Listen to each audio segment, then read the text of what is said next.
Good morning everyone, mga mamshi, mga amigas, amigos. Ayan, magdidilig tayo ng ating munting garden o halamanan. Nandito yung ating, ouch, natapon na mga mamshi, yung ating gatas. Pero, syempre, ang gagamitin nating gatas ay yung expired. Ayan, para hindi naman masayang, ayoko namang itapong. So, gagamitin na lang natin siyang pandilig. Ayan. So, nilagay ko na lang dito sa ating pitchel kasi para makontrol natin ang ating pagdidilig. So, ayan mga mamsi, kaya naging healthy yung aking halaman dahil ang pandilig natin ay yung panis na or not really panis. Siyempre, yung expired na gatas. Ayan. Para hindi naman masayang at magkaroon din ng calcium yung ating mga halamang bahay. So, ayan.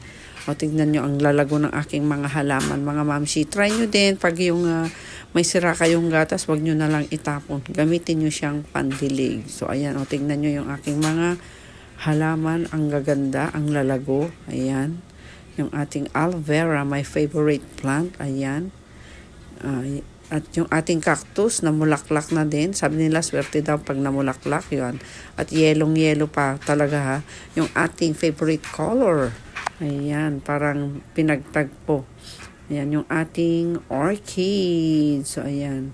Lahat yan, diniligan ko ng gatas. Ayan, para hindi naman siya masayang, mga mamshi. Ayan, yung ating gatas. Diligan natin, dagdagan pa natin. Ito yung ginamit kong gatas. So, any kind of milk naman, mga mamshi, is pwede. Pwede. Ayan. Ayan, ito yung sekreto ko. Nagdidilig ako once a week. Yan. Para hindi siya masayang, ito yung ating ginagawa. Kesa naman itapon natin, di ba? At siyempre, lagyan nyo yung label, mga mamsi, yung box na lagyan nyo siya ng expired date para makikita na expired na yung ating gatas para hindi naman siya inumin, especially kung meron kayong mga bata sa loob ng inyong mga bahay. Para at least iwas sakit ng tiyan. Yan. Baka magtae kayo pag ininom nyo pa. Kaya ito, idilig na lang natin sa ating mga halaman. Ayan. Para naman gumanda siya, lumago. Ayan, di ba green na green yung ating halaman. Tuwang-tuwa sila. Ayan, o diba? Social yung ating mga halaman dahil gatas yung ating pandilig. Yan. Diba? Ang green na green. Yan, o. Ang ganda. Ang saya tuloy yung mga halaman ko. Nakainom ng gatas. Ayan. Ayan pa, o. Hindi ko na alam kung saan ko ilalagay sa dami.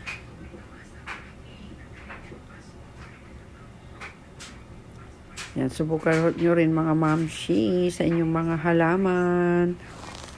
Yan, para maging malusog din, magkaroon din sila ng calcium. Parang tao din, kailangan natin ng calcium.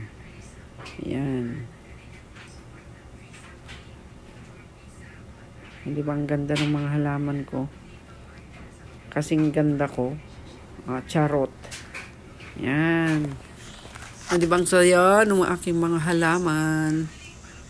Uhaw na uhaw sa gatas.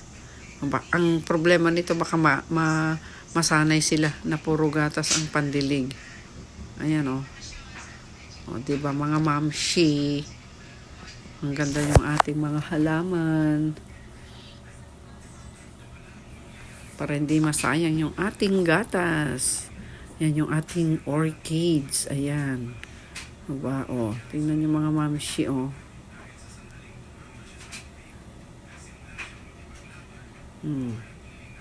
So, ayan. Pati yung ating cactus na nag-iisa.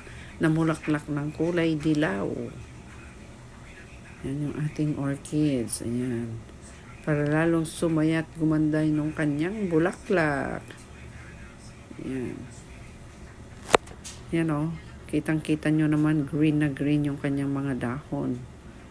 At syempre yung kanyang mga bulaklak.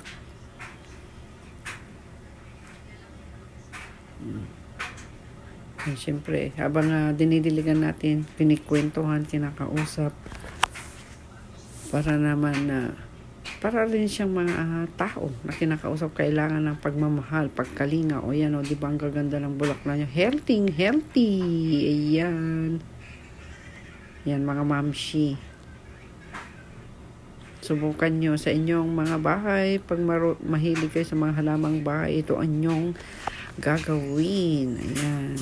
O, diba? Iubos na natin yung ating gatas para iwas sa baka may makainom pa.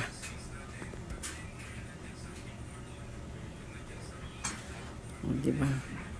Ang lalago ng ating mga halamang bahay. Ayan. O. Hanggang dyan na lang mga mamshi. Thank you for watching. Sana may natutunan kayo.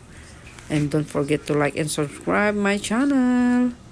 Thank you so much. Ayan, yung ating mga halamang bahay. Thank you for watching again. Bye!